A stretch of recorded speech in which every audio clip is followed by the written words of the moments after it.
Hi, welcome to Arna's Veg Kitchen. Biotin, fiber, iron, potassium, magnesium, calcium, proteins, omega 3 fatty acids. అబ్బో ఇవన్నీ ఒకే ఫుడ్లో దొరికితే ఎలా ఉంటాయి, చాలా అద్భుతంగా ఉంటుంది కదా. మరి అలాంటి రెసిపీనే చూపిస్తున్నాను, చూసేయండి. ముందుగా ఒక ప్యాన్ పెట్టుకొని పావు కప్పు ఫ్లాక్స్ సీడ్స్ తీసుకోవాలి, పావు కప్పు నువ్వులు. నేనైతే తెల్ల నువ్వులు తీసుకుంటున్నాను, ఈ ప్లేస్లో నల్ల నువ్వులైనా వాడుకోవచ్చు. పావు కప్పు గుమ్మడి విత్తనాలు తీసుకోవాలి, పావు కప్పు కర్బూజా విత్తనాలను తీసుకోవాలి. ఈ ప్లేస్లో సన్ఫ్లవర్ సీడ్స్నైనా వాడుకోండి. అరకప్పు పూల్ మఖనా తీసుకొని మీడియం ఫ్లేమ్ మీద వేయించుకోవాలి. వీడియోను స్కిప్ చేయకుండా మొదటి నుంచి చివరి వరకు చూడండి, అప్పుడే మీరు ఈ హై ప్రోటీన్ లడ్డును తయారు చేసుకోగలుగుతారు. వేయించుకున్న తర్వాత వీటినన్నింటినీ ఒక ప్లేట్లోకి ట్రాన్స్ఫర్ చేసుకొని చల్లారనివ్వాలి.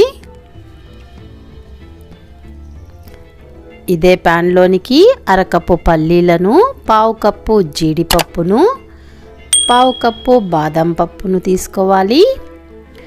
వీటిని కూడా మీడియం ఫ్లేమ్ మీద బాగా వేయించుకోవాలి.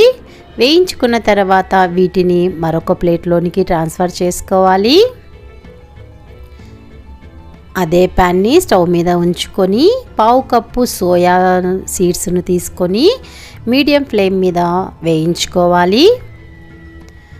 బాగా వేగినాయి కదా, వీటిని పల్లీల మిశ్రమంలోనికి వేసేసుకోవాలి.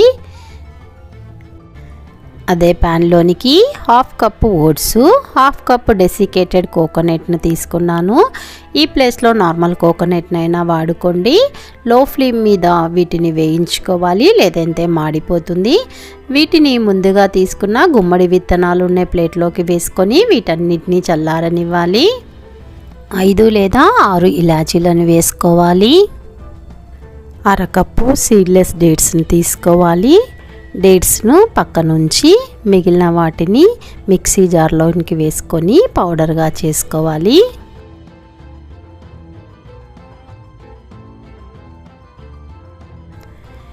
ఇందులోనికి సీడ్లెస్ డేట్స్ని వేసుకొని మరొకసారి మిక్సీ పట్టుకోవాలి.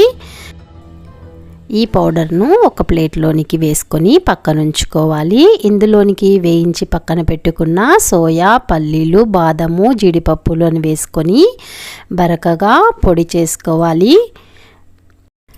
2 కప్పుల బెల్లం తురుము అయితే పడుతుంది. అంతా ఒకేసారి వేస్తే మిక్సీకి పట్టదు కాబట్టి మొదట 1 కప్పు బెల్లం తురుము వేసుకొని మిక్సీ పట్టుకున్న తర్వాత మరొక కప్పు బెల్లం తురుమును వేసుకొని ఇందాక పొడి చేసి పెట్టుకున్న కొద్దిగా పొడిని ఇందులోకి వేసుకొని మిక్సీ పట్టుకోవాలి. ప్లేట్లోనికి వేసుకొని బాగా కలిసేలాగా కలుపుకోవాలి. కలుపుకున్న తర్వాత కొద్దిగా మిక్సీ జార్లోనికి వేసుకొని మరొకసారి పౌడర్గా చేసుకోవాలి. ఎక్కడ ఉండలు లేకుండా పౌడర్గా వస్తుంది. ఇదంతటిని ఒక ప్లేట్లోకి వేసుకొని లడ్డూలను కట్టుకోవాలి. లడ్డూని కట్టుకున్న తర్వాత ఈ లడ్డూను గసగసాలలో ఒక్కసారి రోల్ చేసుకోవాలి. అంతే అండి, లడ్డూలు అయితే తయారైపోయినాయి. రోజు ఈ లడ్డూను ఒకటి తీసుకోవటం వల్ల ఎముకలు పుష్టిగా తయారవుతాయి. వెయిట్ లాస్ కావాలనుకునే వాళ్ళు కూడా దీన్ని యూస్ చేసుకోవచ్చు. ఈ లడ్డూను మీరు కూడా ప్రిపేర్ చేయాలనుకుంటున్నారా? అయితే డిస్క్రిప్షన్లో ఒకసారి మెజర్మెంట్స్ని చెక్ చేసుకోండి. మరొకసారి వీడియోను స్కిప్ చేయకుండా మొదటి నుంచి చివరి వరకు చూసి మీరు కూడా తయారు చేసుకోండి. ఎలా వచ్చిందో నాకు కామెంట్ చేయండి. ఈ రెసిపీ మీకు నచ్చినట్లయితే లైక్ చేయండి, షేర్ చేయడం మర్చిపోవద్దు. ఫస్ట్ టైం నా ఛానల్ని చూసేవాళ్ళు సబ్స్క్రైబ్ చేసుకోండి. బెల్ సింబల్ని నొక్కి యాక్టివేట్ చేసుకోండి. అప్పుడే ఫర్దర్గా నేను పెట్టే వీడియోస్ అన్నీ కూడా మీకు నోటిఫికేషన్ రూపంలో వచ్చి మీరు ఏ వీడియో కూడా మిస్ కాకుండా చూడగలుగుతారు. Thank you for watching.